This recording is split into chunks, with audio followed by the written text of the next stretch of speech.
Nós falamos para vocês o seguinte, no primeiro de biomas ali, a classificação, falamos que temos vários vídeos na nossa playlist de vegetação e meio ambiente sobre as características das vegetações brasileiras principais, na qual algumas nós fomos em loco e outras nós, para variar, improvisamos, mas para que você tenha uma noção, e às vezes em 2, 3 minutos de vídeo você consegue grande quantidade de informações voltadas para as questões de vestibular, e nós sempre falamos isso. Aqui não é nenhum canal de aprofundamento, deixando bem claro isso, tá? Aqui nós não construímos conhecimento, nós facilitamos o conhecimento que vem das grandes universidades para que você possa passar e ter o dia a sua profissão.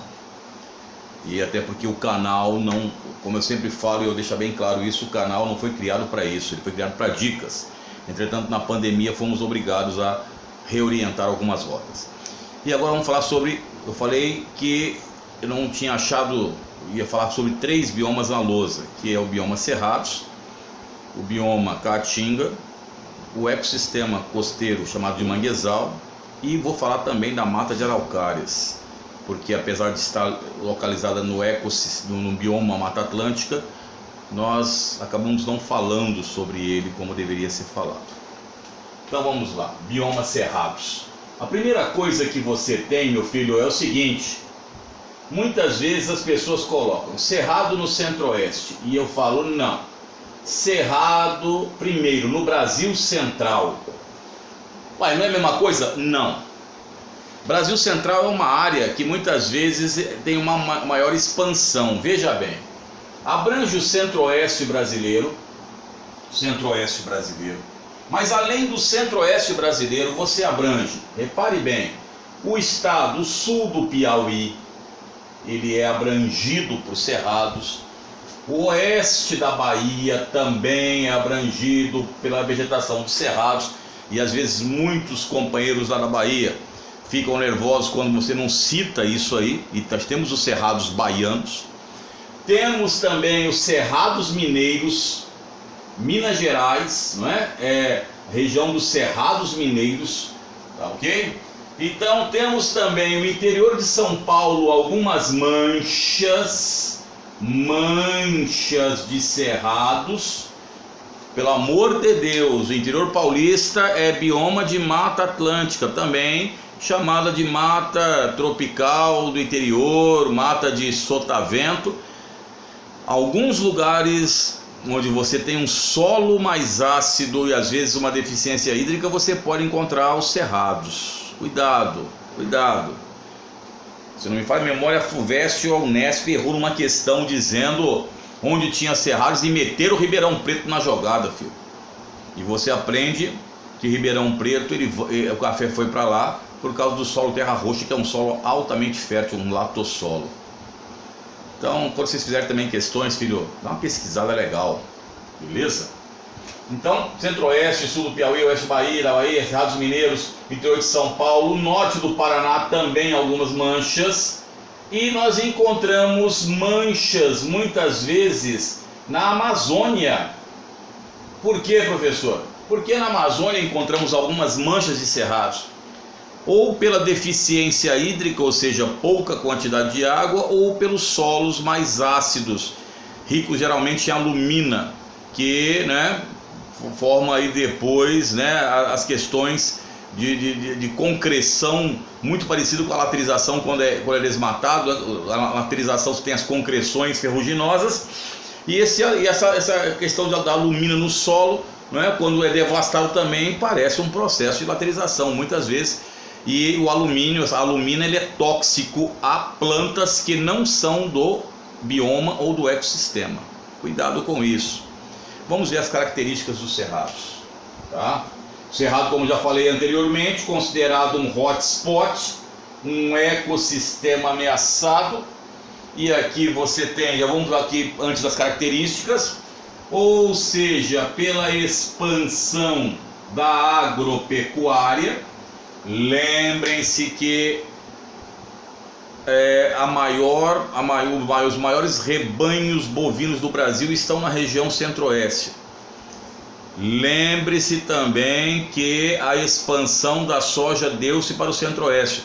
o Centro-Oeste foi considerado a nova fronteira agrícola. Hoje você até poderá encontrar o Centro-Oeste como celeiro agrícola, porque o Mato Grosso já vem ultrapassando o Paraná, tornando-se no maior produtor agrícola do Brasil. Mas quem leva tudo isso aí, nós temos um vídeo que falamos sobre a soja, são os gaúchos e catarinenses, quando acontece a pressão demográfica no sul do país. Também um hotspot pelas queimadas, muitas queimadas, não é? Contaminação do ar, do solo e das águas pelo excesso de fertilizantes.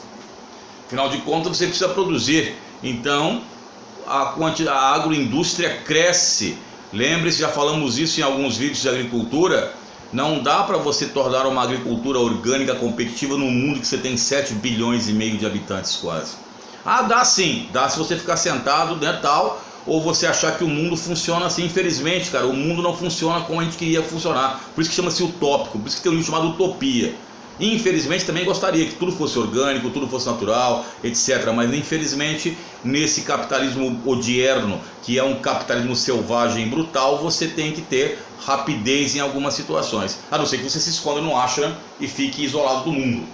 Então, a expansão da agropecuária, as queimadas, a contaminação do ar, solo, águas, nós temos as carvoarias, e as carvoarias principalmente no Mato Grosso do Sul, estavam ligados, carvão vegetal, não mineral, estavam ligados principalmente ao que, professor? Estavam ligados principalmente ao trabalho infanto-juvenil e trabalho muitas vezes análogo à escravidão. Então são problemas dos cerrados que nós temos, que colocamos algumas coisas aqui. Agora vamos às características. Vou dar uma paradinha louco Abreu para aquela característica básica e apagar a lousa, né, fião? Quando muitas vezes são feitas provas, o pessoal pega muita coisa do livro do professor Jurandir Ross sobre Geografia do Brasil, um livro portentoso que nós aconselhamos aqueles que puderem adquirir, adquiram-no, ou coloquem em PDF, sei lá, cara, você vê quem é melhor. Sempre acho que PDF você fica lendo em computador, tua vista vai para o espaço, mas não sou oftalmólogo, né? Formei um monte, mas não sou um. Então é o seguinte, filho. Quando você vê esse livro, geralmente ele traz aqui o cerrado em 4 situações. O cerradinho que provavelmente tem os solos mais ácidos aqui, tá? O cerradinho tem muitas gramíneas em alguns arbustos. O campo cerrado, que você já tem uma formação arbustiva maior, campo cerrado. O cerrado estricto, estrito, só cerrado mesmo. Olha aqui, olha o caule, né? O caule aqui retorcido pela presença de alumínio no solo. E aqui o cerradão.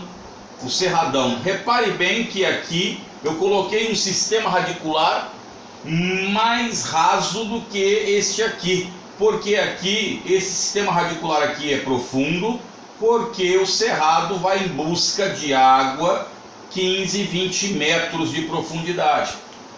Por isso que quando o senhor for derrubar, o senhor for um desmatador, for um opressor e for derrubar árvore na Amazônia, você tem um efeito dominó, ela tem raízes escoras. O sistema radicular da vegetação da Amazônia, ele é raso, porque o lençol freático está próximo, quase à superfície. Então quando você derruba uma árvore, ela vai derrubando outras. O cerrado não. No cerrado, para você arrancar uma árvore com raiz e tudo, filho, você usa uma técnica chamada correntão. E na técnica de correntão, você pega 2 tratores, a corrente e puxa a árvore de cerrado. Então gostaríamos de ver o super-homem ou o Hulk erguendo uma árvore de cerrado, pequena, não muito grande, mas com raiz, sistema radicular muito profundo em busca de água, tá ok? Então, aqui você encontra esses 4 tipos de situações aqui. Geralmente aqui você faz a pecuária, aqui você faz a agricultura. Geralmente eu disse, tá? Para não ficar, a minha cidade não é assim, cara, eu não perguntei, eu falei, geralmente, aqui você usa para pecuária e você usa para agricultura. Lembrando que a região centro-oeste hoje, ela é a região de maior produção agropecuária do Brasil. Ora, então nós temos aqui, e agora vamos às características propriamente ditas do cerrado. Tá, vamos lá.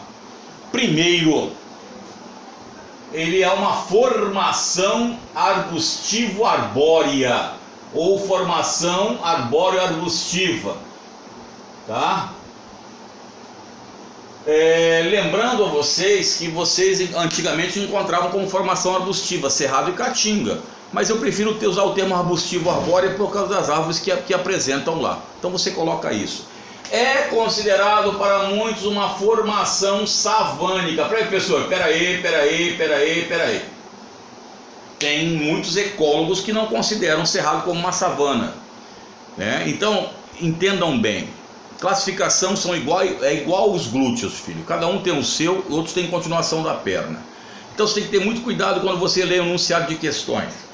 O cerrado, na realidade, ele parece realmente uma formação savânica africana. Entretanto, você não vai encontrar zebra, você não vai encontrar leão, você não vai encontrar rinoceronte, nem hipopótamo, né? E muito menos urso polar no cerrado. Você tem a fauna do cerrado, ela é diversificada. Só que o cerrado tem uma coisa diferente da savana, que é uma maior biodiversidade e é cortado por vários rios. Temos 3 vídeos, sobre 60 anos de Brasília, e mostramos o porquê Brasília foi inaugurada, foi fundada onde está o retângulo de cruz. O cerrado é uma região dispersora de águas. Então você tem a formação de grandes bacias hidrográficas dentro da região do cerrado. Então, formação arbustiva-arbórea é considerada por alguns uma formação savânica. Professor, então, o cerrado é uma transição? Porque já disseram para mim que se a Amazônia for devastada, ela não vira deserto. Não vira. Mas ela vira uma formação savânica, sim. Então, o cerrado é transição? Para muitos ecólogos, o cerrado é considerado uma vegetação clímax. Professor, o que é uma vegetação clímax? É aquela que atingiu o seu ápice, a sua estabilidade total. Então o cerrado não vai passar por uma floresta amazônica. Tem que ter muito cuidado quando você lê nas provas de vestibular a bibliografia que é usada. Agora, tem algumas faculdades particulares, que eu não vou citar o nome, porque senão vão me processar e vão bloquear o vídeo, aqui em São Paulo, que fazem vestibulares horríveis e pegam um livro didático ali de qualquer coisa e colocam sem nada. Aí fica difícil você responder. Depende, aí seu professor responde uma questão e você fala, ele não sabe de nada. Sabe, seu professor às vezes deu muito mais que o camarada que fez livro didático e aquele que fez o vestibular de geografia em algumas faculdades que tem aqui em São Paulo. Então, vegetação clímax, formação savânica, formação arbustivo-arbórea. Você tem aqui plantas xeromórficas, parecem as xerófitas, né? Então, xeromorfismo, xeromórficas. As plantas, elas têm casca grossa. Por que elas têm casca grossa, professor? Elas têm casca grossa como proteção ao fogo. A vegetação de cerrados, isso é importante. Cuidado com isso nas provas. O fator determinante da caatinga é a água. O fator determinante da vegetação de cerrados é o fogo. Por quê? Porque nos cerrados nós encontramos, ali naquela região centro-oeste, a maior queda de raios do Brasil. Ainda o pessoal tenta explicação e não sabe por quê. Então as queimadas naturais, novamente, queimadas naturais são fundamentais para que você tenha realmente, como é que eu digo, a sobrevivência de espécimes mais resistentes. O solo, as folhas são pequenas, coriáceas, cerosas, tem cera, tá? Para proteger também do processo, diminuir o processo de evapotranspiração. Você tem também raízes ou sistema radicular profundo, raízes profundas. As raízes são de sustentação, sistema radicular para o processo biogeoquímico. Raízes profundas. Você tem caules retorcidos. Por que os caules são retorcidos, professor? Porque por causa da presença do alumínio no solo. A alumina, né? A alumina, ela é tóxica. Ela tem, então, o solo do cerrado tem toxicidade. Mas toxicidade em relação ao quê? A vegetação encontrada naquele ecossistema? Não. A toxicidade está ligada a plantas que são diferentes ecossistemas que são ali, exemplo, agricultura. Então você precisa fazer o quê? O solo do cerrado é um solo ácido, solos ácidos e pouco férteis, apesar de ser um latossolo. O que é isso, professor? Latossolos são solos profundos. Então você utiliza a calagem, a adição de calcário ao solo para reduzir a acidez, e a gessagem, que além também de diminuir aí a acidez, aumenta a fertilidade, né? E diminui os efeitos da toxicidade do alumínio. Então calagem e gessagem são feitos na vegetação de cerrados. Ela foi chamada por muitas vezes como vegetação lixo do Brasil. Jogar no mato. E não é lixo, ele é um ecossistema, é um bioma, né, que é considerado o segundo maior bioma brasileiro, e é o maior bioma, se não me falha a memória, totalmente brasileiro, se eu não estiver enganado. Então nós demos algumas palhinhas para você sobre os cerrados, que você poderá utilizar nas suas provas. Creio eu que nós tenhamos falado com dignidade sobre esse ecossistema. Então cola conosco no canal, se der opinião, seja educado, porque senão, filho, eu defenestro a sua opinião sem dó nem piedade, até porque o senhor não está pagando absolutamente nada a esse que aqui vos fala, nem os remédios de pressão que eu tomo, tá legal? Então tamo junto, já Elvis, tá paradinha, Louco Abreu.